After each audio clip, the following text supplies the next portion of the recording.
Hello students, कैसे हैं आप सब। मैं मनीष, आपका फिजिक्स टीचर, और आज हम शुरू करेंगे एक नया topic, Newton's law of motion, जो कि बहुत ही इम्पोर्टेंट है। हमारे प्रीवियस जो वीडियोस थे, previous topics, motion in a straight line और मोशन इन अ प्लेन, उसका एप्लीकेशन है ये। इसका थ्योरी काफी आसान सा है, लेकिन न्यूमेरिकल में बहुत सारे वेरिएशंस हो सकते हैं कॉम्पिटिटिव एग्जामिनेशन के पर्सपेक्टिव से। तो देखते हैं क्या है न्यूटन्स लॉ ऑफ मोशन। तो Newton first law of motion, हमने सबसे पहले तीन काइनेमेटिकल इक्वेशन देखे थे। वो तीन काइनेमेटिकल इक्वेशन क्या है? तीन काइनेमेटिकल इक्वेशन आई होप सबको याद होंगे। तो काइनेमेटिकल इक्वेशन हमने तीन अलग अलग काइनेमेटिकल इक्वेशन ढूंढा था, और वो काइनेमेटिकल इक्वेशन था F is equals to U T plus half A T square, एक v is equals to U plus A T, और तीसरा v square is equals to U square plus two A F. तो ये तीनों equation of motion या kinematical equation हमें motion का equation दे रहे हैं in a straight line, rectilinear motion. और सेम इसी इक्वेशन को यूज करके हमने टू डायमेंशनल मोशन में पैराबोला के लिए, प्रोजेक्टाइल मोशन के लिए इक्वेशन बनाई, जहां पर x और y कोऑर्डिनेट्स दोनों पर यही इक्वेशन यूज हुए थे। अब हम देखेंगे कि उस समय हमने सिर्फ वेलोसिटी और एक्सेलरेशन को कंसीडर किया था।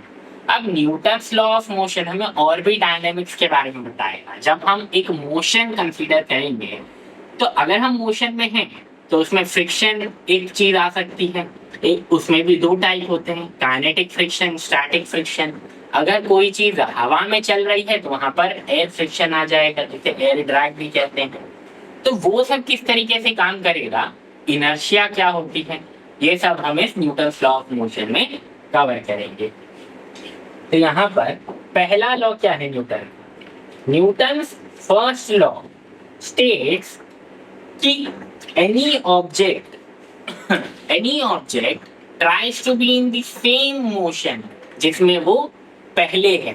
इसका मतलब अगर वो चल रहा है तो वो चलता रहना चाहता है, और अगर वो रुका हुआ है तो it will always remain in rest, जब तक उसका मोशन या उसका डायरेक्शन चेंज करने के लिए कोई एक्सटर्नल फोर्स ना लगाया जाए। इसे फिजिक्स की भाषा में लॉ ऑफ इनर्शिया भी बोलते हैं। यह है उसका परफेक्ट स्टेटमेंट कि Newton first law of motion, also known as law of inertia, fundamental principle है। And it states that the idea stems कि जो ऑब्जर्वेशन है एक ऑब्जेक्ट का, जैसे हमने यहाँ पर एक एग्जांपल लिया है, देख सकते हैं कि अगर मैं यहाँ पर एक एग्जांपल कि ये एक फुटबॉल है, अगर इस फुटबॉल को हमने किक किया तो किक करने से हमने इस पर एक एक्स्ट्रा एक्सटर्नल फोर्स लगाई है, और इस एक्सटर्नल फोर्स की वजह से जिसका डायरेक्शन इस तरफ होगा, तो इस एक्सटर्नल फोर्स की वजह से ये जो बॉल है वो अपना मोशन चेंज करेगा, और उसी फोर्स की वजह से वो अपना डायरेक्शन भी चेंज कर लेता है। लेकिन फिर वो रुक क्यों जाता है थोड़ी देर के बाद? क्योंकि जब हम एक लैब सिनेरियो कंसीडर करेंगे तो यहाँ पर हम कुछ चीजों को कांस्टेंट मान लेते हैं, जैसे कि एयर ड्रैग नेग्लिजिबल है तो हम मान लेंगे। लेकिन ऑब्जर्वेबल यूनिवर्स में या फिर एटमॉस्फेरिक कंडीशंस में ये ऐसा पॉसिबल नहीं हो सकता है। इस वजह से एयर ड्रैग की वजह से ये फुटबॉल थोड़ी देर के बाद रुक जाएगी। वैसे ही अगर ये फुटबॉल रुकी हुई है तो बिना एक्सटर्नल फोर्स लगाए वो फुटबॉल मोशन में नहीं आ सकती। यहाँ पे सिर्फ फुटबॉल का एग्जाम्पल लिया गया है, फुटबॉल के अलावा कोई भी ऑब्जेक्ट हो ये इसी तरीके से काम करता है। घर में पंखा तो सबने देखा होगा, पंखे का स्विच ऑफ करने के बाद भी वो थोड़ी देर तक घूमता रहता है ड्यू टू इनर्शिया। अब ये इनर्शिया एग्जैक्टली क्या होता है?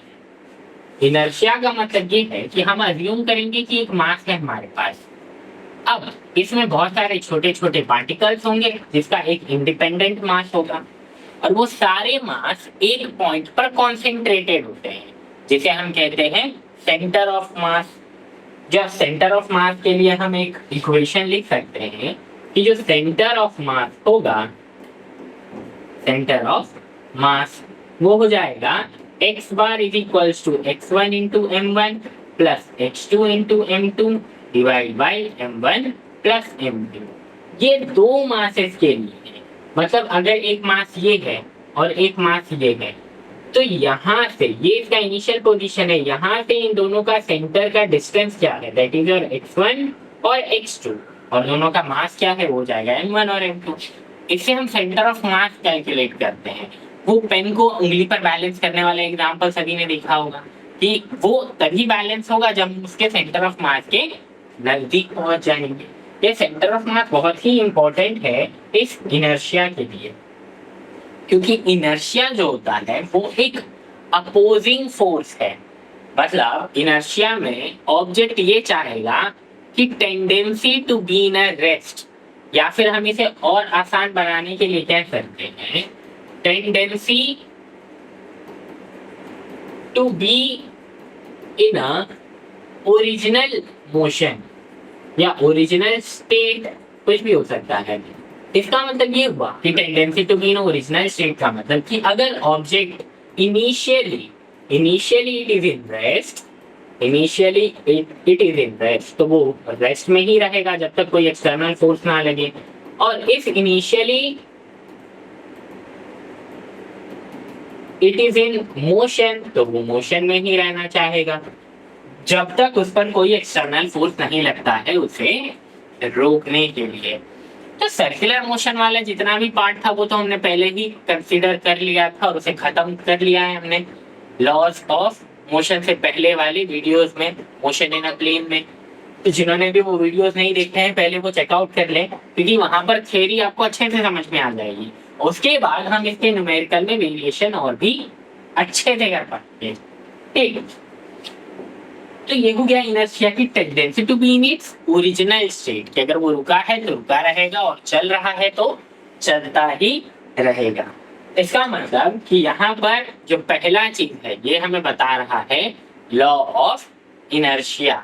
ठीक, लॉ ऑफ इनर्शिया को हम आसान तरीके से ऐसे समझ सकते हैं कि ये हमें एक इक्वेशन प्रोवाइड करेगा, और इक्वेशन क्या होगी, इक्वेशन है कि फोर्स जो है हमारा, फोर्स वो मास इनटू एक्सेलरेशन के बराबर होगा। मतलब अगर जितना मास है और जितना एक्सेलरेशन है उसे हम मल्टीप्लाई करें तो हमें फोर्स मिल जाएगा, और उस फोर्स का एसआई यूनिट होगा न्यूटन।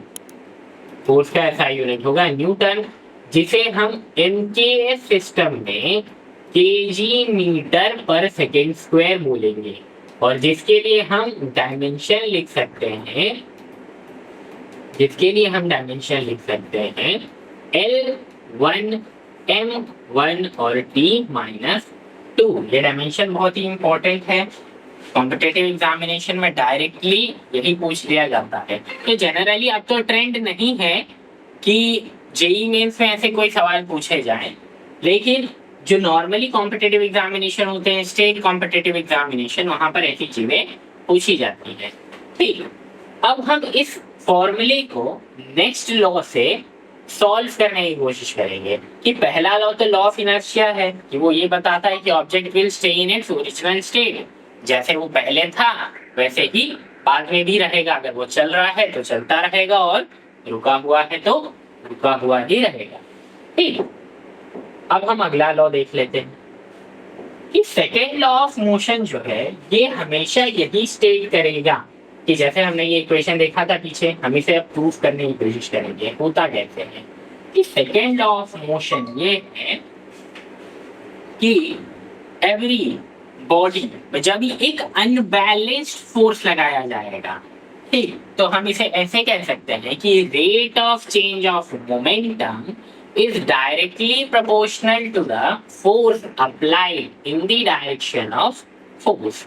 तो फोर्स नहीं, हम इसे कह सकते हैं कि unbalanced force applied in the direction of force, जिसके लिए बहुत ही बेहतर सा एग्जांपल हो सकता है जब एक फील्डर बॉल को कैच करता है तो उसका मोशन बॉल की तरफ, ताकि वो उसका मोमेंटम धीरे कर सके अनबैलेंस्ड फोर्स लगाकर, वही है इसका सबसे बढ़िया एग्जांपल।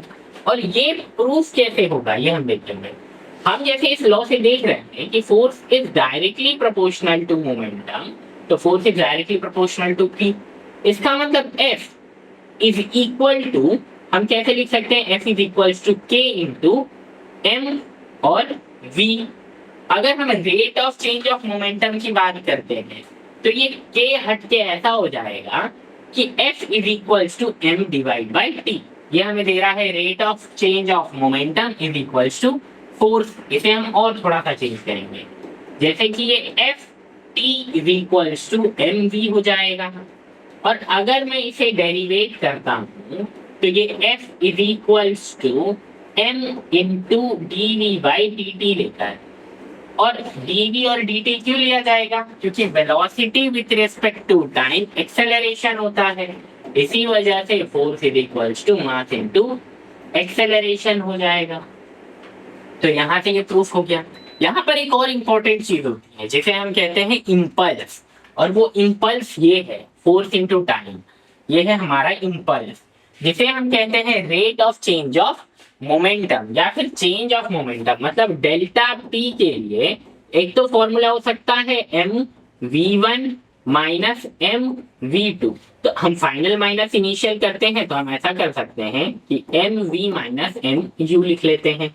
ये हो गया हमारा एक इम्पल्स, और एक इम्पल्स हो जाएगा एफ मल्टीप्लाई बाई टी। तो दोनों ही फॉर्मूलाज सही है। हम इन दोनों फॉर्मूला को इक्वेट करके वापस force is equals to mass into acceleration भी निकाल सकते हैं। ठीक है, तो अब यहाँ पर इम्पल्स के लिए डायरेक्शन बहुत इंपॉर्टेंट है। जो डायरेक्शन हमने सेकेंड लॉ ऑफ मोशन में, सेकेंड लॉ कह रहा हूं मैं, सॉरी, ये मोशन इन अ प्लेन में देखा था कि जब हमारा वेलोसिटी का डायरेक्शन फोर्स के डायरेक्शन के बराबर होता है तो वेलोसिटी पॉजिटिव होती है, लेकिन अगर उसका डायरेक्शन उल्टा हो जाए तो इट इज नेगेटिव। इसका मतलब कि यहाँ पर जो ये नेगेटिव है पॉजिटिव में चेंज हो सकता है। ऐसे कुछ केसेस होते हैं जहां पर चेंज इन मोमेंटम पॉसिबल ही नहीं होता, क्योंकि अगर वो अपना इनिशियल वेलोसिटी हमेशा मेंटेन कर लेता है, जो कि जनरली पॉसिबल नहीं है, लेकिन कुछ केसेस में हो सकता है जब हम किसी लैब एक्सपेरिमेंट में किसी चीज को कांस्टेंट माने तो हम वैसे भी चीजें कंसीडर करेंगे आगे।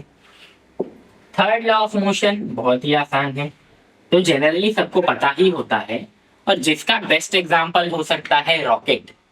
खैर हम उसका स्टेटमेंट देख लेते हैं पहले। जैसे सेकेंड लॉ ऑफ मोशन के लिए एग्जांपल सबसे बढ़िया क्या था कि motion of a fielder while catching a cricket ball, या फिर जैसे गोलकीपर अपना गोल सेव करता है तो वो अनबैलेंस्ड फोर्स लगा रहा है इन दी डायरेक्शन ऑफ फोर्स, मतलब direction of motion of a ball. वो जिस तरफ बॉल आती है उसी तरफ अपना हाथ पीछे की तरफ कर रहा है ताकि वो मोमेंटम को धीरे कर सके। ठीक, ताकि मोमेंटम, अगर वो हाथ अपना पीछे नहीं करेगा तो दो केसेस हो सकते हैं, एक तो उसे चोट भी लग सकती है, और दूसरी कि उसका वो जो बॉल है वो उसके हाथ पर इंपैक्ट करते हुए, कोलिजन करते हुए बाहर चला जाएगा, मतलब काइनेटिक एनर्जी कंजर्व नहीं होगी। इसका मतलब इनइलास्टिक कोलिजन होगा।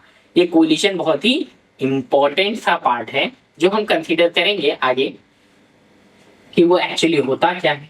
यहाँ पर हम देख लेते हैं कि जैसे हमने force is equals to mass into acceleration देखा, वैसे ही the more the force the more the acceleration, क्योंकि मास तो हमेशा कांस्टेंट है। इसका मतलब जितना ज्यादा फोर्स लगाया जाएगा एक्सेलरेशन उसी हिसाब से बढ़ेगा, क्योंकि मोमेंटम उस हिसाब से बदल रहा है। ठीक, अब थर्ड लॉ ऑफ मोशन का जो स्टेटमेंट है वो ये है कि every action has its equal and opposite reaction, जो कि सबसे आसान तरीके से समझा जा सकता है कि जब एक रॉकेट लॉन्च होता है तो वो ऊपर जाने के लिए नीचे फोर्स लगाता है। तो यही है every action has its equal and opposite reaction. उसे जाना ऊपर है लेकिन वो फोर्स उसके अपोजिट डायरेक्शन में लगाएगा, क्योंकि frictional force always act in the opposite direction of the direction of force या फिर डायरेक्शन ऑफ मोशन, जो हम इसके आगे वाली चीजों में देखेंगे।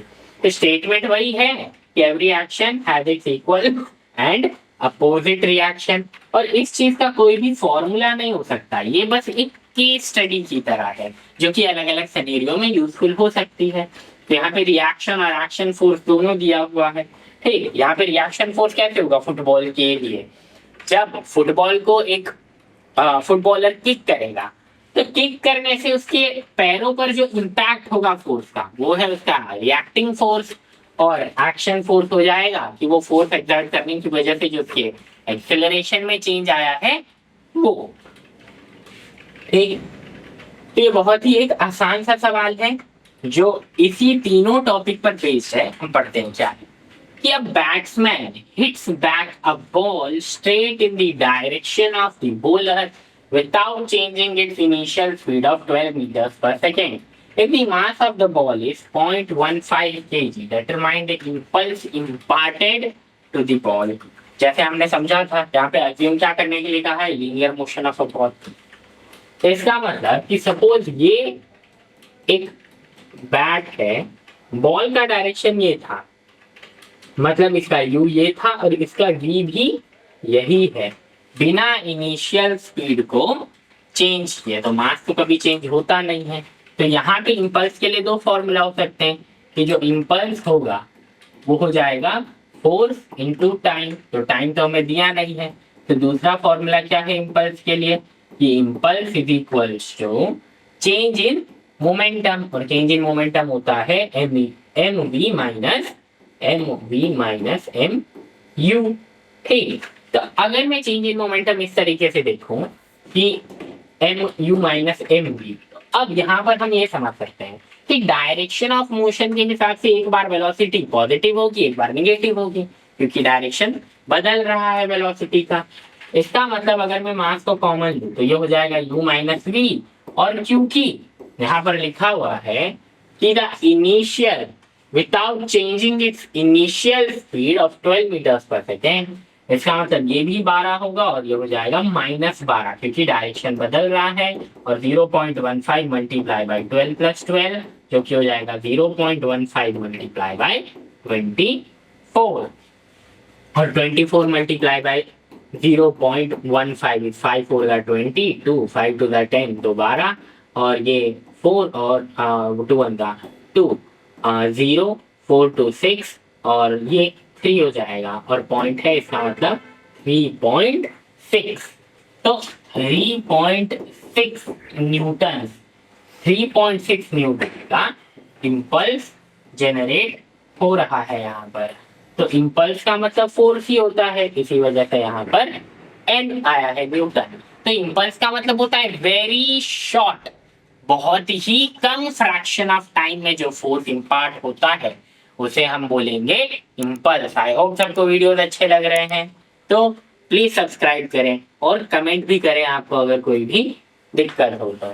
ठीक, तो impulse is equals to 3.6 newton. बहुत ही बेसिक सा सवाल, हम अभी बेसिक से सवाल से इसीलिए शुरुआत करते हैं ताकि सब लोग नॉर्मलाइज हो जाएं, थोड़ा कंफर्टेबल हो जाएं उस चीज से।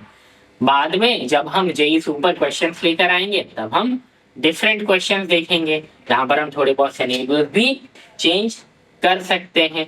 तो कोलिजन वाला पार्ट तो exactly work power and energy में है एनसीईआरटी में, लेकिन वो न्यूटन्स लॉ ऑफ मोशन का ही पार्ट है, तो हम उसी हिसाब से देखते हैं उसको। ठीक, तो सबने क्वेश्चन लिख लिया, अब हम देखते हैं अगला क्वेश्चन। अगला क्वेश्चन क्या है? अगला क्वेश्चन है फ्रिक्शन के बारे में। क्वेश्चन है नहीं, ये बस बताया है। फ्रिक्शन, जैसे हम न्यूटन्स लॉ ऑफ मोशन की बात कर रहे थे उसमें फ्रिक्शन बहुत ही इंपॉर्टेंट सा टॉपिक है। और फ्रिक्शन दो टाइप के हो सकते हैं। एक, जब वो बॉडी रेस्ट पोजीशन में है तो उसका मोमेंट ऑफ इनर्शिया उसे रेस्ट में ही रखना चाहता है, और जब वो मोशन में है तो उसका मोमेंट ऑफ इनर्शिया उसे मोशन में रखना चाहता है। तो जैसे हम डिस्कस कर रहे थे कि friction is always in the opposite direction of the direction of force या डायरेक्शन ऑफ मोशन। तो अगर कोई चीज रुकी हुई है और फोर्स इस तरफ लगाया जा रहा है, अब देखिए यहाँ पर फोर्स लगाया जा रहा है लेकिन ये हिल नहीं रहा है। वो हिल इसीलिए नहीं रहा है क्योंकि फोर्स जो इम्पार्ट हो रहा है that is smaller as compared to the moment of inertia of that object। तो इस ऑब्जेक्ट के मोमेंट ऑफ इनर्शिया से कम है वो फोर्स। जैसे इसका एग्जांपल हो सकता है कि अगर कोई किसी बेंच पर खड़ा हो जाए और वो बेंच ना टूटे, इसका मतलब ये है कि हम जितना फोर्स बेंच पर लगा रहे हैं बेंच भी उतना ही फोर्स हम पर लगा सकता है। लेकिन अगर कुछ भारी चीज उस बेंच पर रख दी जाए तो बेंच टूट जाएगी। इसका मतलब कि अब हमने जो फोर्स लगाया है वो उसके मोमेंट ऑफ इनर्शिया से ज्यादा था, तो वो उतना फोर्स हम पर नहीं लगा सकता, इसलिए वो टूट गया है।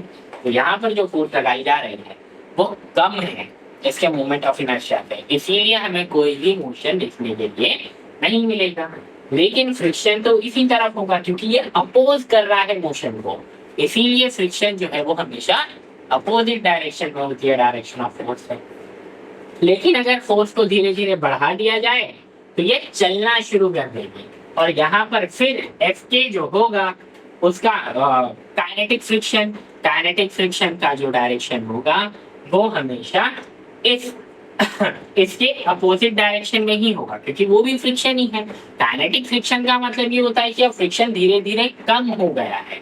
और यहाँ पर इस एफ एस जो है इसके लिए एक इंपॉर्टेंट सी चीज है जिसे हम बोलते हैं न्यू एस, और वो है कोएफिशिएंट ऑफ स्टैटिक फ्रिक्शन, जिसको हमने सर्कुलर मोशन में बहुत बार यूज किया है। जब हमने हॉरिजॉन्टल डायरेक्शन ऑफ रोड देखा था, motion of car on horizontal track, या फिर वेल ऑफ डेथ वाली चीज, वहां पर हमने म्यू एस देखा था। तो म्यू एस अगर कम है इसका मतलब हमारा सरफेस स्मूथ है, अगर म्यू एस ज्यादा है इसका मतलब सरफेस जो है वो रफ है। तो रफ सरफेस पर किसी चीज को मोशन करवाने के लिए ज्यादा फोर्स की जरूरत पड़ेगी, इसीलिए F minimum is smaller then, या फिर हम ऐसे लिख सकते हैं कि एफ, इस एफ का मतलब है ये फोर्स, कि f is smaller than equal to mu s N. ठीक, अगर हम एफ मिनिमम देखें तो एफ मिनिमम इक्वेट हो जाएगा इस म्यू एस एन के साथ। ठीक, इसका मतलब अगर हम फोर्स ठीक तरीके से लगाएं जो कि प्रोडक्ट हो कोएफिशिएंट ऑफ स्टैटिक फ्रिक्शन और नॉर्मल रिएक्शन फोर्स का, और नॉर्मल रिएक्शन फोर्स अगर प्लैंक सीधा है तो हमेशा उसके मास के बराबर होगा। ठीक, तो यहाँ पर जैसे ही ये चलने लगेगा उस मोशन को हम कहते हैं इंपेंडिंग मोशन, और जितना फोर्स लगने के बाद वो चलेगा उसे हम कहेंगे इंपेंडिंग फोर्स। तो ये हो जाएगा इंपेंडिंग फोर्स इंपेंडिंग मोशन के साथ। तो अब जैसे कि यहाँ पर फिजिक्स की भाषा में स्टेटमेंट लिखा है कि when there is no applied force there is no static friction, इसका मतलब जब तक फोर्स अप्लाई नहीं किया तब तक कोई स्टैटिक फ्रिक्शन नहीं है ना, क्योंकि अगर वो रुका हुआ है इसका मतलब ये है कि जितना नॉर्मल रिएक्शन मास उसका है उतना ही नॉर्मल रिएक्शन फोर्स है, जिसको हमने सेंट्रीपिटल और सेंट्रीपिटल माना था जब हम सर्कुलर मोशन की बात कर रहे थे तब। उसके आगे है कि as the applied force F increases, Fs भी इंक्रीज होगा और remaining equal and opposite to applied force। ऐसा मतलब कि F minimum is equal to mu S n, या फिर हम इसको ऐसे भी लिख सकते हैं कि F is equals to mu K और n। इस mu K का मतलब होता है coefficient of kinetic friction, coefficient of kinetic friction, ठीक, कोएफिशिएंट ऑफ काइनेटिक फ्रिक्शन। तो काइनेटिक फ्रिक्शन और स्टैटिक फ्रिक्शन दोनों के बहुत ही इंपॉर्टेंट टॉपिक है। जब हम एक स्प्रिंग मास सिस्टम देखेंगे या फिर एक पुल्ली को देखेंगे जो कि एप्लीकेशन होता है न्यूटन्स लॉ ऑफ मोशन का, ठीक, तो हम देखते हैं इससे रिलेटेड कुछ नए एग्जांपल्स फ्रिक्शन में, जैसे कि ये बहुत ही अच्छा सा सवाल पूछा गया है। देखिए यहाँ पर क्या दिया है कि what is the acceleration of the block, इस ब्लॉक का एक्सेलरेशन और इस ब्लॉक का एक्सेलरेशन सबसे पहली बात एक जैसा ही होगा। अब मैं बताता हूँ एक जैसा होगा क्यों। एक जैसा होने का रीजन ये है कि यहाँ से लेके जो स्ट्रिंग है वो यहाँ तक अटकी हुई है, इसका मतलब ये क्लोज्ड सिस्टम है। मैं इसे जितना नीचे घुमाऊंगा ये उतना ही आगे चलेगा। इसका मतलब क्लोज्ड सिस्टम के बहुत सारे टाइप्स हो सकते हैं। यहाँ पर तो एक पुल्ली अटैच किया है, कभी कभी नहीं भी अटैच किया जाएगा। तो इस क्लोज्ड सिस्टम की वजह से दोनों का एक्सेलरेशन एक जैसा होगा, तो आप किसी का भी एक्सेलरेशन ढूंढ सकते हैं। वैसे ही kinetic friction between the trolley and the surface is 0.04। इसका मतलब कि म्यू के जो है, म्यू के का वैल्यू दिया है 0.04। हमें ढूंढना है एक्सेलरेशन और टेंशन दोनों को। सबसे पहली चीज, अगर मैं सिर्फ इसे कंसीडर, तो ये क्या हो जाएगा बताइए, 30 न्यूटन का फोर्स है। इसका मतलब 30 माइनस टी, क्योंकि दोनों इक्वल एंड अपोजिट है, इज इक्वल्स टू फोर्स, जो कि हो जाएगा मास इनटू एक्सेलरेशन, और मास है 3 और एक्सेलरेशन है 8। ये हमारी पहली चीज है। दूसरी चीज क्या हो जाएगी, दूसरी हो जाएगी ये, यहाँ पे एफ के, यहाँ पे टेंशन। तो ये हो जाएगा टी माइनस एफ के इज इक्वल्स टू क्या, इज इक्वल्स टू 20 मास, और एक्सेलरेशन हमें पता नहीं है, ये हो जाएगा 20a, जो कि हो जाएगी दूसरी चीज। अब हमें ये पता है कि जो एफ के होता है वो होता है म्यू के और एन, और एन जो है यहाँ पर वो होता है मास इनटू ग्रेविटी। इसका मतलब कि मास इनटू ग्रेविटी अगर वो है तो मास तो यहाँ पर ये है 20 kg का, तो 20 मल्टीप्लाई बाय ग्रेविटी 200 हो जाएगा। इसका मतलब जो एफ के का वैल्यू है वो है 0.04 मल्टीप्लाई बाय 200। अगर मैं ये चीज यहाँ पर कंसीडर करूँ तो हो जाएगा T minus 0.04 multiply by 200 is equals to 20a, मतलब टी माइनस 0.04 ऑफ 20, तो 200 को मल्टीप्लाई कर लेते हैं 0.04 से, 008 और 2 पॉइंट यहाँ पर आ जाएगा। इसका मतलब ये हो जाएगा 8 इज इक्वल्स टू 20a, और दूसरा इक्वेशन ये है। अब हम इसे उल्टा करेंगे तो ये कैसा हो जाएगा कि -8 plus T is equals to 28। इसे हम मान लेते हैं कि ये हमारा तीसरा इक्वेशन, और यहाँ पर लिख देते हैं कि एडिंग 1 and 3, अगर मैं 1 और 3 को ऐड कर तो 30 माइनस 8 हो जाएगा 22, टी और टी कट जाएगा, तो 22 इज इक्वल्स टू 20 ए, और ऐड करना था 3 प्लस 20 हो जाएगा हमारा 23। इसका मतलब जो एक्सेलरेशन है वो हो जाएगा 22 divide by 23, 22 divide by 23 metres पर सेकेंड का स्क्वायर, जो कि ऑलमोस्ट 0.98 समथिंग के अप्रॉक्स होगा। मतलब एक्सेलरेशन इज अप्रॉक्सीमेटली 0.98 मीटर्स पर सेकेंड का स्क्वायर। ये हमारा एक्सेलरेशन है, इसको सब लोग लिख लें, उसके बाद हम टेंशन ढूंढेंगे। ठीक, बहुत ही आसान सा सवाल है ये। ठीक, अगर मैं अब टेंशन ढूंढता हूँ तो टेंशन के लिए तो एक्सेलरेशन 0.098 आ गया है। अब क्या हो जाएगा कि ये वाला इक्वेशन हम यूज करेंगे, और t minus 8 is equals to 20 multiply by क्या हो जाएगा 20 मल्टीप्लाई बाय 22 डिवाइड बाय 23, या फिर t is equals to 20 multiply by 22 divide by 23 plus 8, तो 20 मल्टीप्लाई बाय 22, ये तो 0.98 के आसपास था, तो 20 मल्टीप्लाई बाय अगर 0.98 हम करेंगे तो 8 0 0, 8 2 16, फिर 0 9 2 18, 0691, और पॉइंट अगर हम यहाँ पर डालते हैं तो इट इज 19.6। ठीक, तो 19.6 प्लस 8, तो t is equals to 19.6 plus 8, तो 19 और 8 हो जाएगा 27, और टेंशन यहाँ पर है 27 न्यूटन का अप्रॉक्स। ठीक, तो क्लोज सिस्टम के लिए हम हमेशा ही कंपोनेंट्स बनाएंगे, जैसे कि ये कंपोनेंट्स बनाना बहुत इंपॉर्टेंट है। तो जैसे हमने कंसीडर किया सिर्फ इसको और सिर्फ इसको, इसे हम कहते हैं फ्री बॉडी डायग्राम, जिससे रिलेटेड और भी बहुत सारे क्वेश्चंस होंगे, और जनरली ट्रेंड यही है कि इसी पर क्वेश्चन आते हैं फ्री बॉडी डायग्राम पर, जिसमें स्प्रिंग मास सिस्टम हो सकता है, मास पुल्ली सिस्टम हो सकता है। ठीक, तो हमें अलग अलग करके दिखना है इसको, सिर्फ ये और सिर्फ ये, तो हम एक्सेलरेशन और टेंशन निकाल सकते हैं। इसमें एक क्वेश्चन इंपेंडिंग फोर्स से रिलेटेड भी होता है, लेकिन यहाँ पर क्योंकि ये पहले से चल रहा है तो इंपेंडिंग फोर्स उतना ज्यादा इंपॉर्टेंट यहाँ पर नहीं। ठीक, अगला क्वेश्चन देखते हैं इससे रिलेटेड। ठीक है, अब यहाँ पर एक सवाल है कि एस्ट्रोनॉट से रिलेटेड, कि अगर एस्ट्रोनॉट स्पेस में है और अगर वो किसी स्पेसक्राफ्ट से बाहर गिर जाता है तो क्या उस पर कोई एक्सेलरेशन लगेगा? ये सवाल सीईटी में आया था, तो उस पर एक्सेलरेशन लगेगा या नहीं लगेगा? उस पर एक्सेलरेशन नहीं लगता। उस पर एक्सेलरेशन इसीलिए नहीं लगेगा क्योंकि अगर वो एक इंटरस्टेलर स्पेस में है, इसका मतलब कोई भी स्टार उसके नजदीक नहीं होगा।